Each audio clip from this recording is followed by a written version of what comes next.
Hello, everyone. Welcome to School After Hours podcast, where we talk about all things related to out-of-school time programming and education. I am your host, Jay Lee, and today we're talking about something that can completely reduce future chaos in your youth program: documentation, and specifically creating systems that make next year easier instead of harder for you and your team. So here's the core idea for today. If you do not document it, you will reteach it, redo it, or fix it again next year. And honestly, a lot of burnout in youth programs come from rebuilding systems over and over again. So in this episode, we're talking about what to document, what not to document, how to create simple SOPs, build a program playbook, and how to set up future you and your team for success. Let's go ahead and get into it. Hey y'all, I know we're getting into the good stuff on this episode, but I just wanted to pop in and tell y'all about something new that we're doing this year. So, to get ready for the school year, I'm hosting a virtual brunch and build bootcamp this July.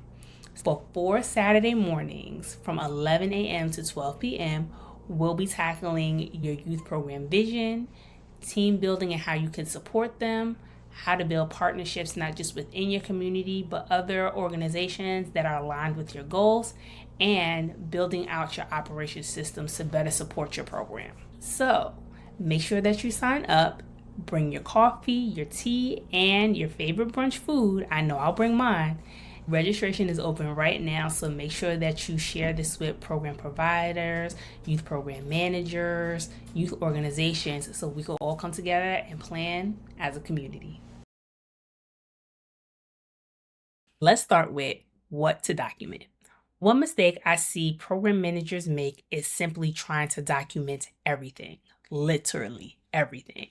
That usually creates giant folders nobody's going to look at. Therefore, your team is not getting the information they need to execute their responsibilities properly. So instead of creating the massively thick folder, ask yourself, what are the things we repeatedly do that future staff will need to understand quickly? And with that question, here are some things that's important for you to document. Daily schedules that actually worked, not the ones that you thought about and was a complete flop. Make sure that you're going through that form and you're documenting the time adjustments that were made, transition flows that happened that worked well with your systems, activities that took place that went real well that you may want to recycle for the following year, even the time blocks that you had them. So like I said before, you're not reinventing the wheel. Look over your behavior systems to see what did work well, what didn't work well, and then go ahead and revamp them. Also, look at your buffer times, the times that you use to transition from space to space or from activity to activity.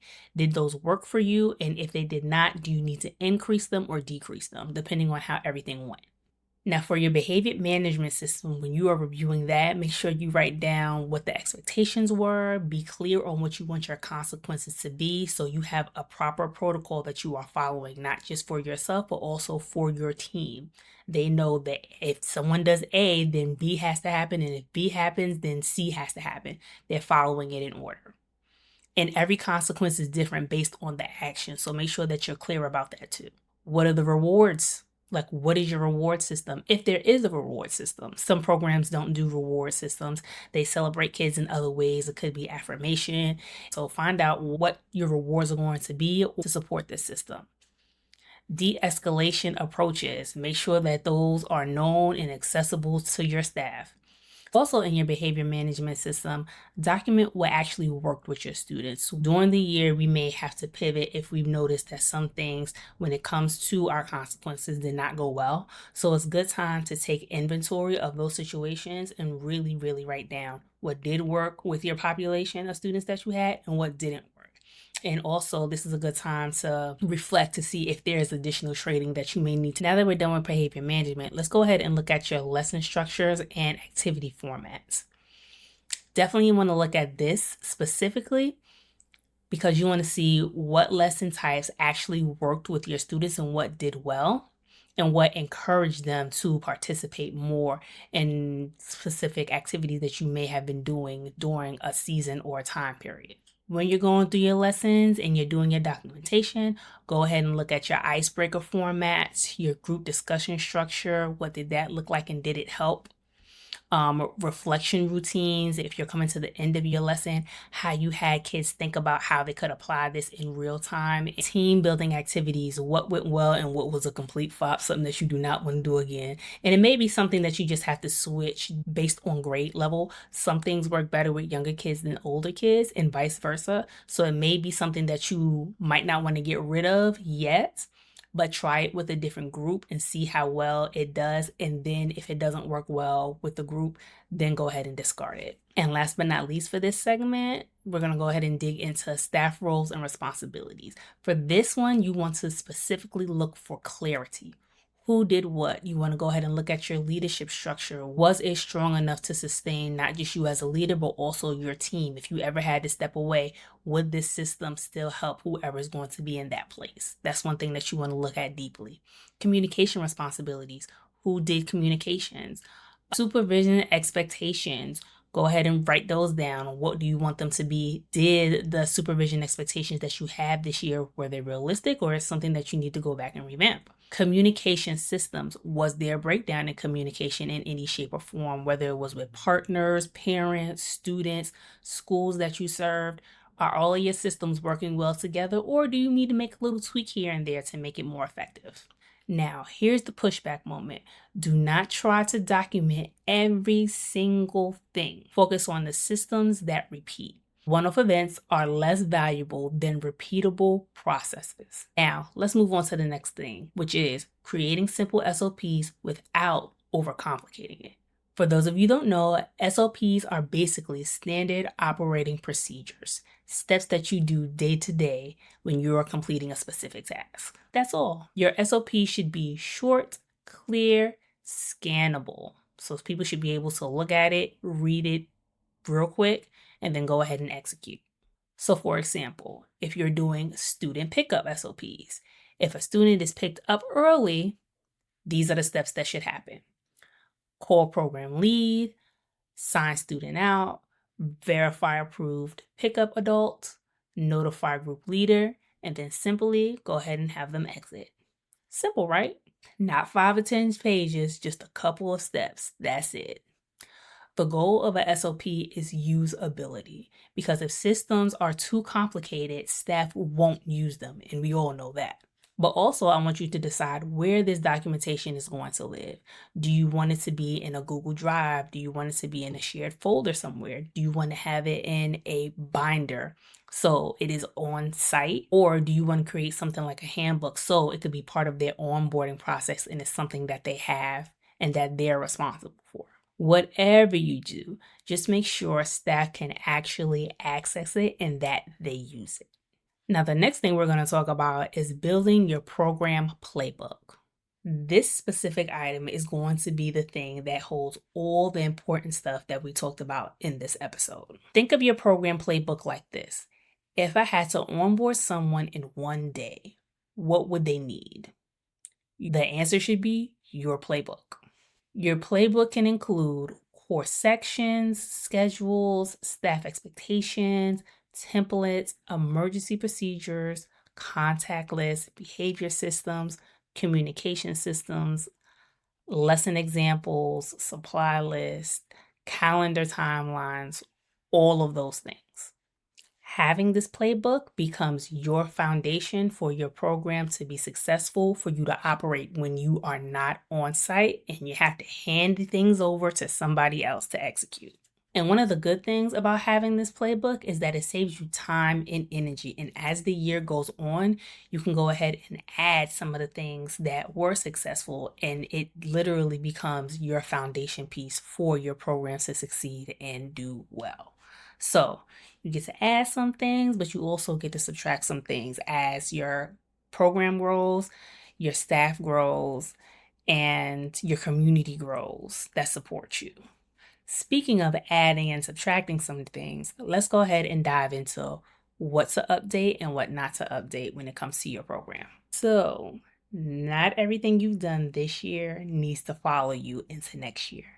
And this is what reflection and documentation will do for you when you work it. Ask yourself, what consistently worked? And once you find out what those things were, keep them, strengthen them, standardize it, make it become regular practice, like a muscle that you're building. That's when you see your program function on autopilot instead of out of chaos. Another thing you want to ask yourself is, what consistently caused stress in your program?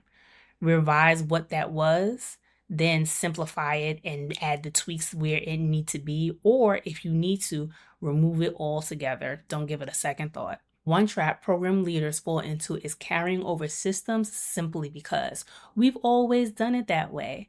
And just because you've always done it that way doesn't mean that it's the right situation for right now or what you want to build for in the future. This may be the thing that's holding back your program and your team and keeping you all from evolving. Now, before you fully close out your program, leave notes for your future self. Seriously, because there are things you know right now that you may need to be reminded of later. Get a pen and paper, or if you're a typer, go ahead and open up a document, and here's some things that you may want to put down. The lessons that you've learned over time, important things to remember like your vendor information. Then go ahead and set reminders for events that you want to continue to do for the following year. Supply timeline is important, especially going into this following year, because there are so many things that are going to be happening and resources may be limited. So you may want to start, if you can, ordering your stuff over the summer. So when you come back for the following year, you'll already have everything that you need. Another thing to document is staff recommendations. Who did well? This goes back to observations. Who did well? Who needs to be promoted to leadership positions? Who needs a little bit more training and a little bit more time to perform well at their job and their responsibilities? Things of that nature. Scheduling advice. Once again, what did go well with your system? What didn't go well with your system? Did you have enough buffer time, or do you need to expand it or shrink it? What you need to do to transition a little bit more smoothly into your next activity. Keep those things in mind. And family communication, that's very important. How are you communicating with your families? Did it work well? Is there something that you may want to adapt for the following year? If you were using an app, maybe you want to go to using a specific software system so everyone could be plugged in. Are there particular online events that you may want to do with your families for those that are not able to physically show up in the space? How do you want that to look next year? And communication, do you want to continue to do a newsletter if you're doing a newsletter? Consider different ways to engage your families, but also keep in mind the things that actually did work for you that you want to continue to push for next year. Also, another thing to put down in your documentation is the things you always forget every year. I am horrible when it comes to specific holidays. If it is not on the calendar, it is not crossing my mind at all. So I do not get a chance to prepare or create something for the kids to enjoy for that specific day. So that is very important to me to put it down on the calendar, because if it is not, I am not thinking about it. But this could be different for you. Maybe you forget to hand out specific forms at a particular part of the year for parent or student feedback. Ordering supply deadlines by a particular time in the year or the month, you know that you got to go ahead and order your supplies for the next activities you want to do. You're going to go ahead and write that down as something to remember for the following year. All of these things that you may potentially forget or doesn't automatically run across your mind, this is your time to write it down, because this reduces August and September chaos dramatically. And ultimately, sustainability is about reducing unnecessary rebuilding. Your goal is not perfection. Your goal is creating systems that make future implementation smoother. As we close out this series, remember, strong programs are not built on memories. They're built on systems. And documentation is what allows your program to grow, improve, train staff faster, reduce stress definitely, and create long-term sustainability. So, before you move on to the next season, take time to document what matters. Build your playbook, which is very important. Take time to do that over the summer or before you leave for the summer. Save future you some stress and make next year easier instead of harder. Thank you for listening to the Impact Report Debrief series. I hope these episodes help you reflect intentionally, strengthen your systems, and continue creating meaningful experiences for your youth. Well, everyone, that brings us to the end of our show. If you liked what you heard and you enjoyed our conversation, make sure that you're following us on YouTube, but also hit that like button so we know what you are enjoying. You can also find us on other podcast platforms like Apple Podcasts, Spotify, and Google Podcasts if you want to listen to our audio version as well. To get more behind the scenes stuff, make sure that you're following us on our social media accounts, Instagram and Facebook at School After Hours. Well, that's all I have for today. In the words of Mr. Arthur Ashe, start where you are, use what you have, do what you can. Until next time, y'all. Bye-bye.